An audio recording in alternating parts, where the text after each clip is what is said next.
প্রিয় দর্শক, এই যে দেখেন গারাবন্ধ একটা দুর্ঘটনা, যে আগুন লেগে, এই যে দেখেন সুন্দর একটি গাভী গরু, কত সুন্দর পুড়ে ছাই হয়ে গেছে। এই যে দেখেন গলির মধ্যে যে খড়ি ছিল, এই যে গোবরের খড়ি এবং বাঁশের খড়ি ছিল, কয়েলের আগুন লেগে এই যে দেখেন সব ঘর ছালি হয়ে গেছে। এই যে দেখেন আরেকটি গরু, এই যে দেখেন কত তত্তাজা গরুটি পুড়ে ছাই হয়ে গেছে। আসলে কি করা যাবে, সব কিছু আল্লাহর ইচ্ছা, আল্লাহর গজব। এই যে দেখেন একটি কাশি, এই দেখেন পুড়ে ছাই হয়ে গেছে, এখানে নড়তে পারে নাই। আসলে অনেক ক্ষতির মধ্যে আছে গৃহস্থ।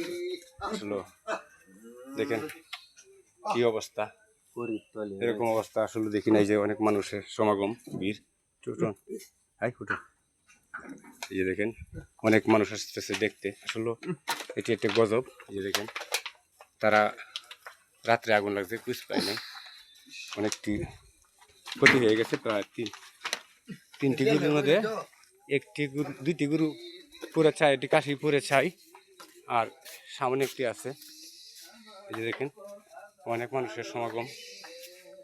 এই যে দেখেন গরুটি, এটিও জীবিত রয়ে গেছে, কিন্তু জীবিত থেকেও